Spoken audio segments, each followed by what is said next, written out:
patong-patong na po yung sablay eh. Patong-patong na yung bulilyaso because it's BBM. Stupid. Nako, dali si Bungit dito. Isa umanong aktibong militar. Isang Colonel Udi Mungaw na nag-withdraw di umano ng suporta kay Bungit. Gaano nga ba ho ito katotoo? Dahil kumakalat po ngayon ito sa social media. Kung totoo po ito, baka mag-domino effects po ito at paniguradong dali ka dito Bungit, anak ka ng kaguwang ka. Luxury cars ni Saldico na-raid ng otoridad. Anak ng kagwang, ang dami rin palang luxury cars ni Saldico. Nagkakahalagang 800 million di umano. Kung maraming luxury cars itong si Saldico, malamang maraming luxury cars itong si Bungit, pati si Martin Romualdez at si Sandro Marcos. Sila man lang ang tinaguriang Kings of Pork Barrel. Grabe, uminit po ang dating abogado at dating executive secretary ni Bongbong Marcos na si Atty. Vic Rodriguez at tinawag po itong Stop it! Love, stop it! Masakit na naman ito sa tainga ng mga bubonistang tanganista ni Ngiwim na tinawag na stupid ang kanilang puon na nakangiwi ang panga. Wala na nyor, talagang dahan-dahan na po bumabaklas na ang suporta ng maraming Pilipino sa inyo. Kaya ako sa inyo nyor, wala ka ng mandato, mag-resign ka na lang. Magandang tanghali po sa ating lahat. Pa-like po muna, pa-share, pa-subscribe at pakipindot po ang inyong notification bell upang lagi po tayong updated sa ating mga video. Suportahan nyo rin po ang pangalawang YouTube channel ko po, ang Bisdak Historiador. At siyempre ang Berada Aguila. Live po ang komentaryo namin dyan alas 2 hanggang alas 4 ng hapon sa Berada Aguila YouTube channel, Lunes hanggang Biyernes. Maraming salamat po sa patuloy na pagsuporta po sa amin. Unahin po muna natin itong mga banat ni Atty. Vic Rodriguez. Bakit po niyang tinawag ang dati niyang sinusuportahan na si Bungit na naging executive secretary pa nga ho siya na stop it! Okay. Pakinggan po natin si Atty. Vic Rodriguez. Bakit naging stupido itong si Bungit? O, narito. Hindi po nakontento sa RWR numero na negative 26, sa SWS na negative 3. Baka raw tsamba lang. Lumabas po yung sa Pulse Asia. Yung Pulse Asia ay negative 14. Tatlo na po yun na. Lamig na lamig na. Po yun. Kumbaga pa po sa PBA, naka-Grand Slam na si BBM. Champion na champion. WR numero, SWS, at Pulse Asia, negative 26, negative 3, at negative 14. Tinuldo ka na po ito. Talagang champion kung may tuturing. Dahil dito sa Publicus, champion sa katangahan. Utangin na, no? Negative, lamig na lamig. Kaya nga, binibero ko namin para mag-positive kayo naman, mga bubonistang tanganista, magpa-hair follicle para siguradong positive. Lahat ng survey firm, ang resulta, negatibo eh. Alayo. Asia survey, negative 27. Nako! 24% ang approve, 51% ang disapprove. Disapprove, kaya negative. Get the net, negative 27. No? Negative 27 po si Bongbong. So, 4 na surveys na ho ito. Bakit mahalagang pag-usapan? Imaginein po ninyo, kasama po ako dito dahil ako yung nagpatakbo ng kampanya at binoto ko siya. From 31 million votes, more than 31 million votes. Lusaw. In less than 4 years or in 3.5 years, naubos po yung 31 million mandate. Nalusaw. Nangyari pong natira ay negative 27. Now, syempre, nagtira pa negative. Isipin mo yung ma'am dato na boto niya na 31 million. O ano yan, maraming buto talaga yan. Next kay Vice President Inday Sara eh. Pero ang resulta po, nalusaw nga, tama dito yung term na ginamit ni Atty. Vic Rodriguez, nalusaw. So yung tiwala ng bumuto sa kanya ay binawi agad habang nakaupo pa ngayon siya sa pwesto. Ano po ang mga kadahilanan dyan? Dahil nga marami pong pangako na hindi na natutupad. At malaking factor po dyan, no, yung mga binabanatan niya lagi, ang mga Duterte. Alam naman ho natin, ang bumoboto lang dyan kay Bungit ay mga DDS. Wala namang supporter yan, wala namang mga loyalista, tunaw na eh. Yung original na loyalista nga, mga original talaga eh, wala na naman, hindi naman na sumusuporta eh. Yung mga bumoboto talaga kay Bungit sa panahon, nagkapanalo sa kanya nung kanong eleksyon, ay mga DDS talaga. Tuloy, Atty. Vic, oh. Siyempre, yung mga linta na sumisip-sip ng dugo ng Parang administrasyon, yun ang natira. yung pera, they must justify why the pay should continue. Ano ang gagawin nila? Sisiraan na naman nila si BP Inday. Duterte Sisiraan na naman. nila si Pulong Duterte. At I have it from a very, very good source na yung mga issue ng laban kay Congressman Pulong Duterte, iro-roll out po nila yan pagdating ng February. Alam ninyo, BBM, yung mga bata mo, again, their IQ and their EQ, mas mababa sa survey mo. Below sea level. Ganun kalalim. Ang mga bata mo, mababa sa survey mo, below sea level. Putang ina, lalo na si Auntie Claire, putang, ang ubob talaga niyan. Pagtabihin mo sila ni Larry Gadon, ang mga ubob, Jesus ko Ginoo. Kasi kung magaling pa yung mga bata niya, hindi maganda yung takbo ng ekonomiya at yung trust rating tumataas, hindi, nagnegatibo pa ang buang eh. Wala na ho. Dahil po yan sa corruption. Dahil po yan sa Panay Singhot at saka yung si Auntie Claire na spokesperson niya. Dakdak lang ng dakdak, putang ina, palingkiran datingan, hindi credible eh. Fake news maker itong si Auntie Claire. Tuloy, Attorney. Hindi na umuubra. Hindi na umuubra and it's not doing you any better. At Correct. maganda rin, and I encourage the present administration, kinakailangan panatilihin ninyo sa pwesto yung babaeng lukaret dyan sa Malacanang. Wag na wag ninyong papalitan. Parang awa nyo na. Wag. Wag ninyong papalitan. Itong negative survey ni Bongbong, pagpasalamat kayo sa kanya. Pero she is doing a fine job. Keep her. Do not remove her. Do not reassign her. Do not kick her upstairs and give her a different position as a press briefer or a press breeder. Wag.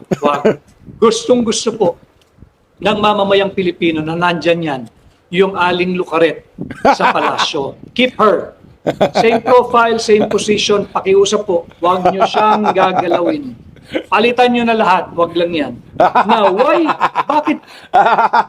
Auntie Claire! Anak ng kagwang tinawag na Lucaret. Alam mo, pasalamat tayo kasi nandyan si Auntie Claire.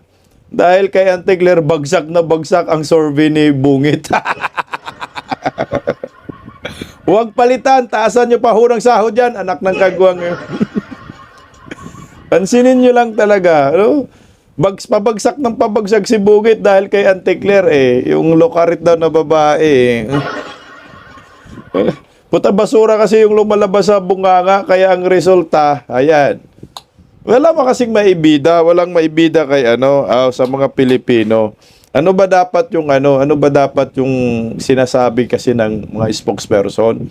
'Di ba po ulat kung ano yung mga achievement ng Pangulo? Ang problema nagiging attack dog.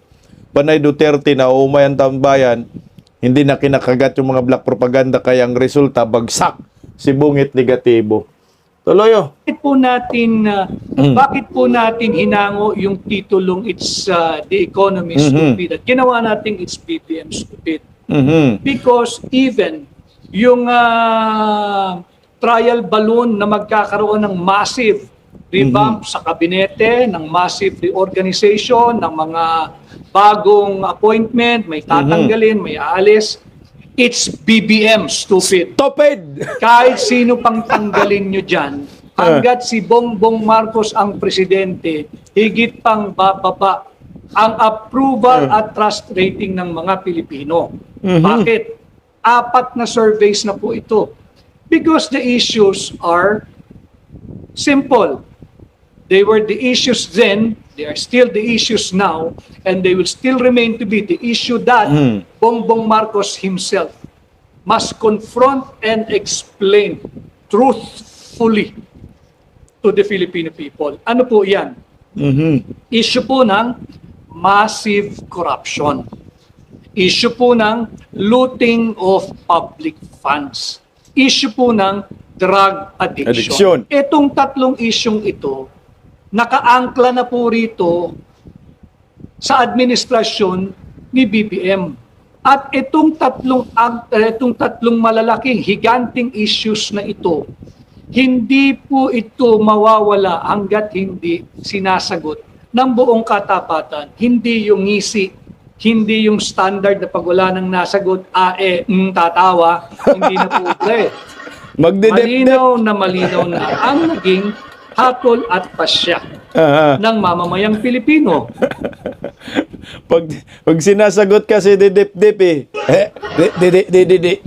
didip-dip. Ito yung mga issue na mahirap po takasan, ibungit yung corruption, yung tsaka yung tawag yan, yung hair follicle drug test. Talagang tatak yan pag nanakaw sa kaban ng bayan. Kaya stupid nga no? Pagbagsak ng ekonomiya, paghina ng piso kontra dolyar, kawalan ng trabaho. Parang wala tayong presidente pag tiningnan mo. Kasi pinapabayaan yung mga ganitong issue. Pag tinatanong ng media, ngumingi siyang buang, kumakamot sa ulo, sabi na, anong gagawin natin? Kaya alam mo, masakit yung tatawagin kang estupido sa akin lang. Bakit mo ako tinawag na estupido? Pero meron kasi ring hugot meron kasing dahilan. Ang maraming Pilipino kaya tinawag kang estupido, tinawag kang bangag bangag doon, bangag pa rin ngayon.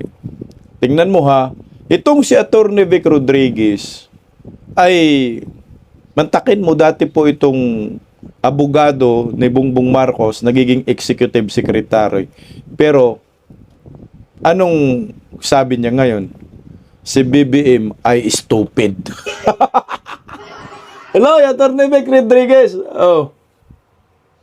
Talaga pong negative negative.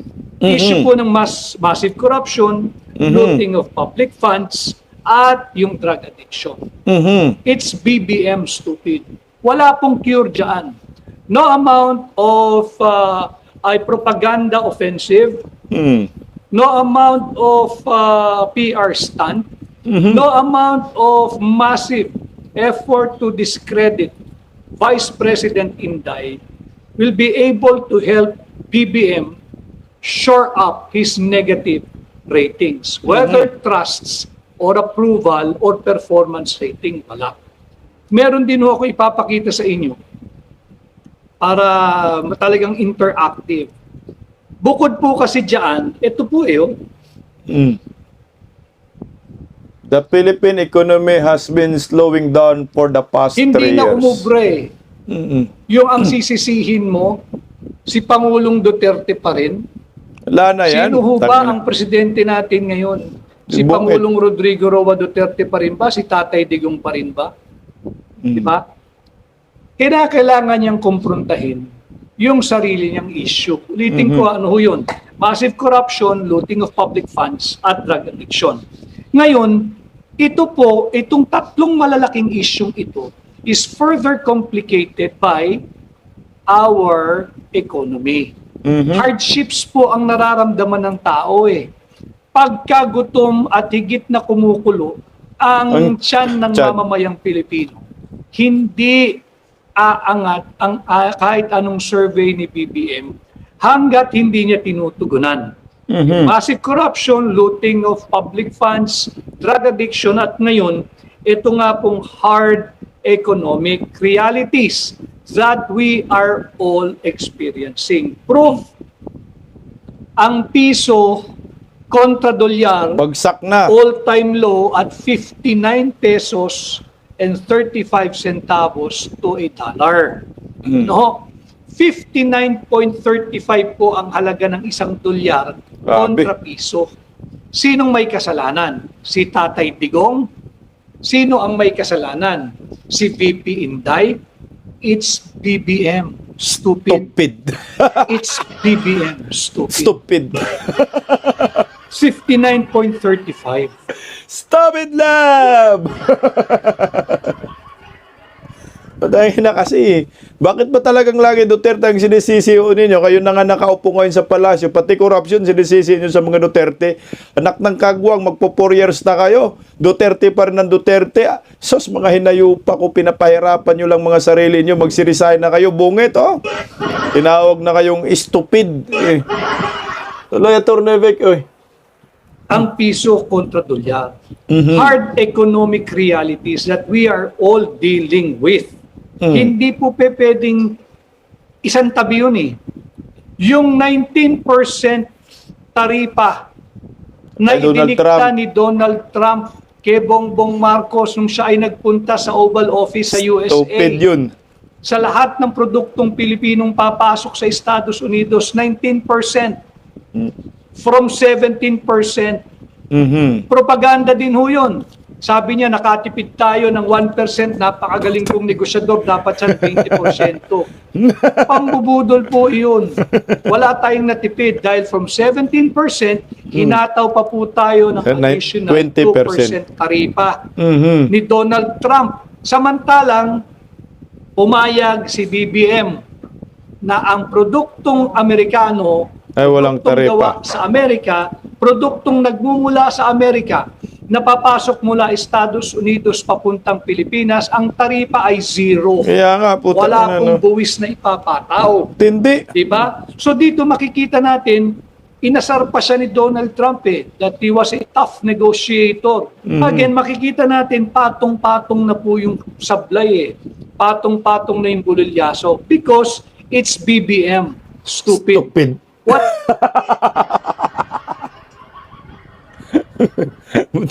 BBM! Utangin na, pinangandakan nga daw nila. Yung sinabi ni Donald Trump, magaling si BBM na negosyador. Ano yan? Parang ginawang tanga lang dun si BBM. Paano po nagiging magaling na negosyador?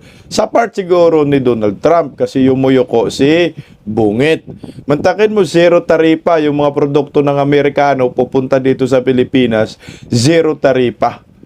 So, ibig sabihin, malaya po sila dito.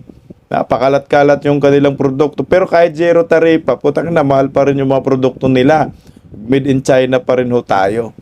Ang ano po bang indication po yan sa atin na pag ang produkto natin ipapasok sa Amerika ay mas mahal kumpara sa mga produkto ng karatig bansa natin, ASEAN country, na isipin mo yung 19% na taripa sa bawat produkto ng Pilipinas pumapasok sa Amerika, putangin na di ang mas mahal tayo. Mas mahal tayo sa Indonesian product, Malaysian product, kasi nga ang taripa natin mataas. So hindi tayo ma-priority ng mga Amerikano. So hindi tayo papansinin. So sino po yung kawawa dito? Yung mga exporter ng ating bansa papuntang Amerika. Kaya kawawa nga, kaya BBM stupid. Tuloy lang konti, oh. Wala pong magagawa kahit sino pang balasahan ang gawin nyo dyan. Kung siya Exactly. ang nananatiling Pangulo, I have been advocating for this for the longest time, yung ating war on corruption. We have to work together to destroy corruption before corruption destroys us, destroys our country, and worse, our Filipino youth. wasakin natin ang aparato ng korupsyon. Ano? Ngayon, 59.35 po ang isang dolyar. The Philippine economy has been slowing down for the past 3 years. 3 years. Mag-aapat na taon na pong presidente itong si BBM. Walang ang nagawa. sinisisi niya palagi, Duterte pa rin. si Tatay Digong. Si Tatay Digong pa bang presidente?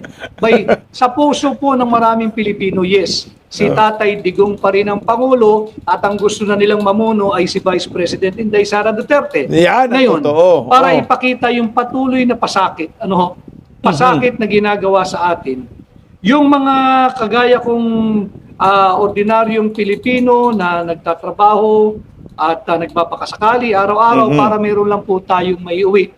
Somehow, na mailatag sa ating hapagkainan, it's BBM stupid. Ninakaw nila lahat ng pera natin.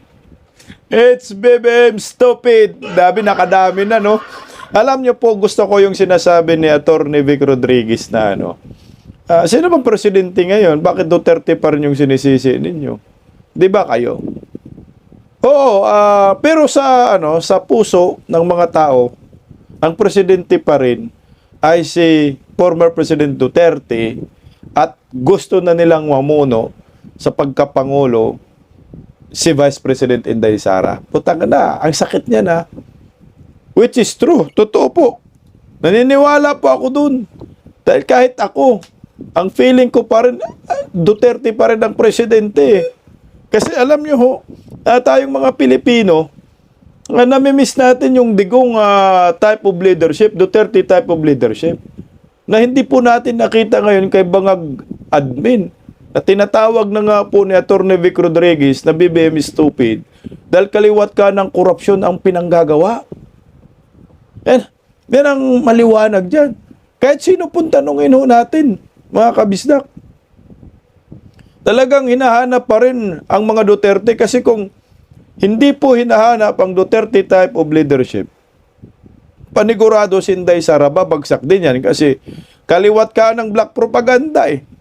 Yung panahon ng mga Marcosis, ng Marcos admin, nung pumasok sila sa Malacanang, ay ginugugol nila kay Vice President Inday Sara na masira ang mga Duterte kasi nga sa 2028 presidential election, panganib ang dating sa kanila.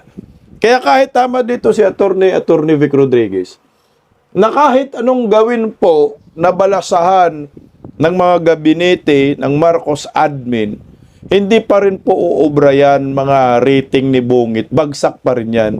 Kasi nga, nandyan si BBM na estupido. Siya rin naman presidente eh. Hindi naman po pwedeng tatayong presidente si Sandro. Pero, putang ina nga, ang daming presidente ngayon eh. Kaya stupid love eh. Kaya ang gulo nga eh. No? Si BBM ba presidente? Si Tambaloslos ba presidente? Si Baki ba presidente? Si Sandro ba presidente? Si Buying ba presidente? Putang ina, mga Rimulya ba presidente? Ang gulo eh. Ang daming gustong maghari-hari sa ating bansa. Kaya ang resulta, kaliwat ka ng korupsyon. Marami nang galit ngayon. Ito yung patunay na ang Pilipino ayaw na talaga kay Bongbong Marcos. Makapal ang mukha ng mga animal. No? Ayaw lang mag-resign. Sa ibang bansa yan, nagbabalot na. Ang korupsyon kasi harap-harapan na. Hindi ho po pwedeng magbulag-bulagan tayo eh. Kaya yung mga panawagan ni Manong Chavez Singson, one time big time rally, kailangan pumunta tayo dyan. Kagaya ho nito, no? Usapan natin yung korupsyon. Mantakin mo itong si Saldico na ginamit lamang nilang kasangkapan, ang tindi, milyon-milyon ang halaga ng mga luxury cars. Pero meron pa yung meron pa yung mga eroplano, mga helicopter. Balita nga natin, nasa Malaysia na ang mga to eh. Kung si Saldico, merong mga ganitong luxury cars, kung si Saldico, merong mga air assets, paano pa kaya si Bongbong Marcos, si Sandro Marcos, si Martin Romualdez at si Lisa Baki? Putangin na, magpatalo kaya ang mga yan. Kaya ito, niread po ang mga luxury cars ni Saldico. Ang gusto kong susunod i-read ninyo ay Sino ang gusto kong i-read ninyo? Si Tambaloslos. Ito, pakinggan natin po yung balitang to. Itong operation na ito is a concerted effort ng ng law enforcement, different law enforcement agency, to name yung HPG, CIDG, and then Customs, LTO. Andito kami lahat to serve yung search warrant wherein 8 sa siyam na may search warrant na hinahanap natin ay andito, natagpuan natin dito sa parking lot. Sir, yung sa search warrant, meaning hinanap niyo itong sasakyan at kinalkal din kung ano pong pwedeng mga makuhang mga dokumento sa loob. Part na po yun kung may makitang makuha doon dahil search warrant kung syempre pag binuksan mo yan makikita mo kaagad kung may laman o wala. So Ano yung discoveries dito, sir? May nakita po bang laman at ano yung mga dokumento nitong mga sasakyan? Sabi niyo po, tama ba sir, siyam yung subject ng search warrant pero wala yung nag-positive? yes, wala tayong nakita na mga dokumento or mga gamit doon sa sasakyan except doon sa mga sasakyan lang from Rolls-Royce, Toyota Sequoia, Escalade, mga ganyan na mga Lexus na mga sasakyan na nakita natin dito. So ano yung discovery nito? Kanino ho nakapangalan o nakaregister yung mga sasakyan, Colonel? Ang mga ito is iba-iba yung naka-rehistro, no? May Sunwest, alam naman natin kung kanino yon. Yung Product Philippines, La Venetia Hotel, Misibis Resort and Hotel, at saka nakapangalan din yung iba sa asawa ni Congressman Saldico, former Congressman Saldico. So ano po ang gagawin ngayon dito sa mga sasakyan, Colonel? Yung mga sasakyan na nandito, yung 8 na subject ng SW natin, is dadalhin muna sa ICI pansamantala dahil walang mapaglagyan doon sa Bureau of Customs. And then yung iba pa, kasi 13 yung nandito na subject for natin, yung iba na hindi kasama doon sa SW, dadalhin ng HPG. Okay. Bakit po dadalhin, sir? May mga May violations alarma. po ba? May alarma siya. May alarma ito. At may mga nakalista na mga initial violations like yung hindi nakapag-rehistro, walang rehistro, ganyan. Okay? Other than that, may mga nakita pa tayo dito na mga sasakyan na walang record. So, questionable ito, kukunin ng HPG. Opo. Clarify ko lang po, Colonel. Ilan po lahat yung mga sasakyan na nakita ninyo dito at yung subject ng seizure? Okay, yung subject ng seizure natin, yung SW natin is 9. Opo. 8 lang yung nakita natin dito. Again, 15 yung hinahanap natin dito na buong na mga sasakyan. Siyam yung may SW, 8 lang yung nakita natin. The rest is andito naman. Yung 2 nakalabas din. 2. Dalawa nakalabas, meaning bago kayo dumating dito na ilabas nila. Nailabas na. Bakit po kaya ganun? Hindi nila natimbrihan? O We don't know kasi yung Taguig City Police Station kagabi, they were the one mandated, they were the one ordered na mag-secure nito na walang mailalabas, and then kagabi is may mga nagtangka na maglabas ng mga sasakyan. So buti na lang isa doon yung mga kapulisan na. So ibig sabihin may leakage ng information, sir? We don't know that yet. So imbestigahan po din yun? Iimbestigahan natin. And sa CIDG, we have to mag-apply kami doon sa warrant to disclose yung information regarding sa mga ownership. Kasi alam naman natin sa condominium, pagka parking lot mo yan, may katumbas yan na at the same time, kung wala man, is yung may condominium ka dyan. Dapat malaman natin kung kanino ang mga yon. At the same time, kung wala ka namang condominium, itong na to, kanino ito? Kasi may designated parking to binabayaran to kanino? That's one thing that the CIDG will be doing. Meron ho kayong timeline, sir, dun sa investigation? We will make it as soon as possible. Ayan na po yung luxury car ni Saldeco. Napakadami pala. Paano pa kaya si Sandro Marcos dito at Martin Romualdez? Ang 800 million daw yan ang halaga. Nakita ho nila eh. Kaya ang taong bayan galit na talaga. Gusto nang makulong ang mga kurakot. Kaya ito na.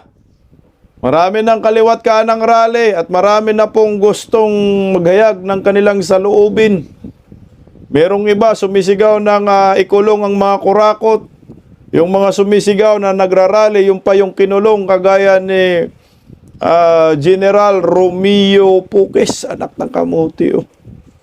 Kung sino pa yung galit sa mga kurakot, sila pa ho ngayon ang pinaparusahan at kinakasuhan. O ito na ho ngayon.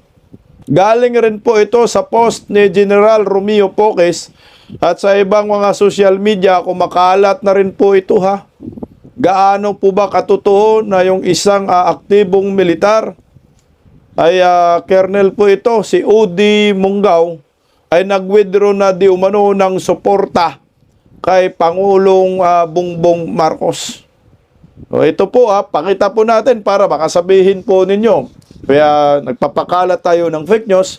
Tayo po ay pinag-uusapan po natin ito dahil nakikita po natin sa social media. Tayo rin po nagtatanong kung gaano ba katotoo itong mga post ni Romeo Puques na merong isang aktibong militar na may katungkulan, Colonel po ito, na si Odi Mungaw, ay nag-withdraw na di umano ng suporta kay Bongbong Marcos. Ayan po post po yan ngayon lang po ito, kanina lang, ni Romeo V. Puques. At ang sabi po riyan, basahin po natin. Ayan, teka lang. Mas maganda basahin yung Pops TV. Ito, mas maganda basahin itong mga post ng ng Papa Tibbs. No? Papa Tibbs, teka lang. Papa Tibbs. Parang rin siya, parang local media yata rin ho ito.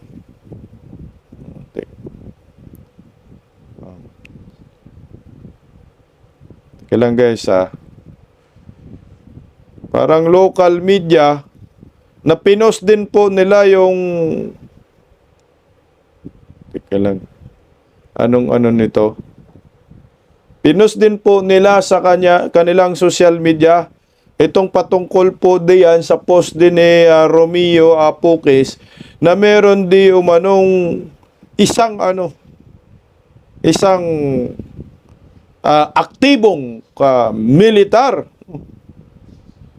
na nag-withdraw na ho ng suporta. Ito Papa Tibbs TV, meron pong post siya. Ito, kakapos lang din po nila, halos sabay lang. Dito ako, basahin ko dito kasi Tagalog po yung version na pinopost para mas maintindihan ng maraming Pilipino. Yan naman po ay post ni Romeo V. Puques. Yun po ang pinagbabasehan natin. Tayo rin po ay nagtatanong. Baka sabihin po ninyo, nagpapakalat tayo ng maling impormasyon. Ito po ay kinukumintuhan po natin. Gaano nga ho ba ito katotoo? Ito ang sabi ni Papa Tibbs TV. Direktor ng Tracom, nag-withdraw ng suporta kay President Marcos Jr.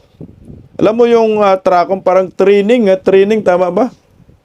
Training, ito Camp Aguinaldo, Quezon City. Isang nakakataas na opisyal ng Armed Forces of the Philippines, ang hayagang nagbawi ng kanyang personal na suporta kay President Ferdinand Bongbong Marcos Jr. matapos igiit na nawala na umano ito ng moral ascendancy bilang Commander-in-Chief at pinuno ng bansa. Sa isang post sa social media, sinabi ni Colonel Odi Mungaw, INF, na may 34 na taong aktibong serbisyo sa militar, na natili ang kanyang katapatan sa Armed Forces of the Philippines at sa saligang batas. Ngunit tahasan niyang kinu-question ang moral na otoridad ng Pangulo. Sabi dito ng naturang Colonel Odi, he has lost his moral ascendancy to lead the armed forces as commander-in-chief. and govern the Filipino people. Ani ni Mungaw. Kasabay ng pahayag na sobra na, tama na, at mabuhay ang Pilipinas. Kung totoo ito, magre-resign siya. Naalis siya sa Armed Forces of the Philippines o manatiling aktibo. Si Mungaw ay kasalukuyang nagsisilbing bilang direktor. O, isipin mo, direktor pala ito ng Training Development Center ng Armed Forces of the Philippines Training Command o TRACOM. O, ito yun. At dati nang namuno sa Training Support Group at sa 15th Infantry Battalion. Wala pang opisyal na pahayag mula sa Malacanang o sa pamunuan ng Armed Forces of the Philippines single sa isyo, habang paalala ng militar na may malinaw na regulasyon ukol sa pampublikong pahayag ng mga aktibong opisyal laban sa sibilyang pamunuan. Yan po, post po yan ng Papa Tips TV at post din po ni Romeo Poques. Ito po yun. Siya po yan, si Colonel Mungaw. Mungaw yan, pagbasa, Mungaw. Aktibo po yan, ha? Anak ng kagwang. Sa Training Development Center. Isipin mo. Kung totoo po ito, talagang tatamaan po si Bungito dito para sa akin. Isipin mo, magwi-withdraw. Aktibo, ang alam natin, yung nagwi-withdraw ng suporta sa ngayon ay yung mga retired militar. Pero ito, Colonel po ito, may katungkulan din po, meron din pong ranggo, mga junior officer. Ang tanong, marami kayang susunod dito, kung lehitimo po ito, kung 100% legit po ang naturang balita, na pinupost din ni General Romeo Poques, na alam natin meron ding intel. Siyempre may connection pa rin yan, si Romeo Poques daan sa Armed Forces of the Philippines. Nakakasaga pa rin po yan ng intel. Panigurado po, mag-domino effect po ito. Ako nga, kahit isang general lang, yari ka dito, Bungit. Ang taong bayan nakikita naman siguro ng mga militar ang damdamin ng maraming Pilipino na talagang dismayado na, tinawag na nga na stupid si Bungit Pati yung mga OFW. Napaka-imposible po na ang mga military ay hindi po magre-react sa tawag ng maraming Pilipino na pumapil na po kayo. Kagaya ni Manong Chavit Singson, nag-open letter Sabi na, missing kayo. Tungkulin nyo para sa bayan. Soberanya ng ating bansa sa mga Filipino people. Protektahan, hindi lang sa isang tao. Kaya pakinggan po muna natin mga kabisdak, kaya accounting pagkadismaya ng isang OFW. Ito. Nako, Mr. Marcos, hindi na nga ka na namin kayang tawaging presidente. Hindi ka pa ba na-insulto? Alam mo, kahit anong gawin mo, matulad ka talaga sa tatay mo na hinakot dyan sa Malacanang. Yun talaga ang gusto mo, di ba? Alam mo, ang hirap sa inyo, hindi kayo marunong lumaban ng patas. Magaling lang kayong naggaganyan dahil ginagamit nyo ang military. Palibhasa, ang rules ng military is follow the leader. Pero ito ang tandaan nyo, military ang nagpaalis ng tatay nyo, kayong lahat. Kaya Mr. Marcos, lumaban ka ng patas. At saka isa pa, hindi ka naman sana pagsalitaan ng kung ano-ano sa mga tao kung hindi mo sana ginawang masyadong kurap ang gobyerno. Alam naman namin lahat ng gobyerno sa buong mundo may korupsyon talaga yan. Pero yung sumubra, halata na at nasa mukha na namin, nakakainsulto na. At pinapahirapan mo ang taong bayan na bumuto sa'yo, naglagay sa'yo niyan. So, lumaban ka ng patas. Wag mong dakpin ang mga nagsasalita tungkol sa iyo o sa government mo. Alam mo, Mr. Marcos, alam naman namin kung anong ginagawa ninyo diyan. Pag darating ang araw, wag mong pilitin, hintayin pa na ang Panginoon na ang kukuha sa inyo. Maaring pagtawanan ako ng maraming tao ngayon o pagtawanan ninyo, pero alam kong darating ang araw, ang Diyos na ang maghusga sa inyo. Kaya masakit yan. Huwag nyong hintayin. Mhm. At ngayon, meron na namang isang general na isusunod ninyo. Ginigipit nyo ang taong nagsasalita sa korupsyon ninyo. Pero wala na kayong magagawa. Kumalat na yan sa buong mundo. Hiyang-hiya na kami dito sa abroad. Mhm. Alam mo ba yon? Pilipinas na lang ang pinapanood sa TV ngayon. Hindi ka pa ba niya nagising? Naku naman, lumaban po kayo ng patas. Ayan na nga ho. Hindi po yan magigising, ma'am, dahil bangag. Okay, titingnan po natin kung ano po ang kahinatnan na dito sa balitang ito. Totoo nga ba talaga? Nung nag-withdraw po itong isang Colonel OD diyan sa Armed Forces of the Philippines, aktibo po ito. Malaking problema po ito sa Armed Forces of the Philippines kasi pag 100% legit po ito, magdo-domino effect po ito at mukhang magkakaroon po ito ng kudita, hindi lang kudita. Tandaan po ninyo, merong ikakasang one-time, big-time rally si Manong Chavit Singson. Timing ba ho ito? Ito rin po ba ay nagkataon lamang at may rally rin parating ngayong January 31?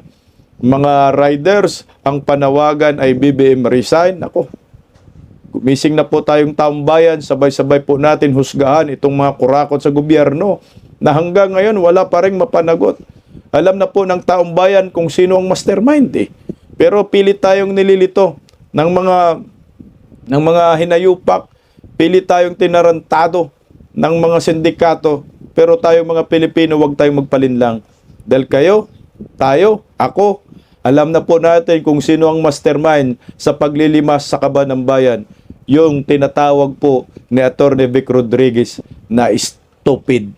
Yan talaga ang totoong mastermind na sinasabi ni Atty. Manong Chavit Singson. 3 lang sila ang nakakaalam sa lahat ng korupsyon. Saldico, Martin Romualdez, at siyempre, si Bungit na palaging nakangiwi ang panga. Paggising sa umaga, tanghali at gabi, nakikita ko ang post niya, ang hapdi. Paano nga ba to? Di ako makatanggi.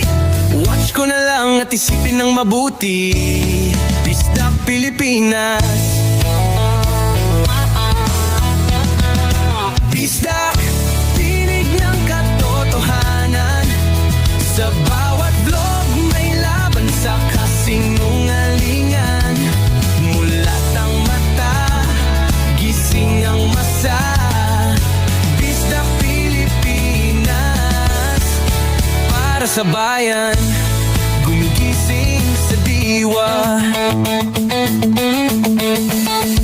Sa likod ng kamera, tapang ang dala, walang sinasanto kung mali ang gawa. Hinay-hinay, pero palaban. Boses ng tao sa digital na labanan. Bisdak, tinig ng katotohanan. Sa bawat vlog may laban sa kasinungalingan. Mulat ang mata, gising ang masa. Bisdak Pilipinas, para sa bayan, gumigising sa diwa.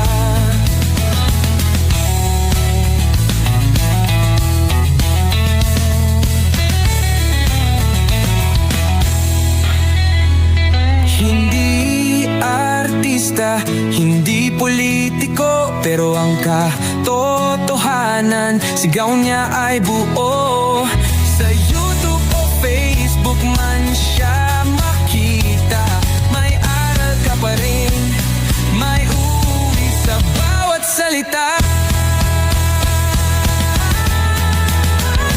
Bisdak, gising sa katotohanan. Di lang kwento, kundi panawagan. Sa bawat Pilipinong naghahanap ng liwanag. Bisdak Pilipinas, kasama sa pagbangon ng bayan. Bisdak Pilipinas,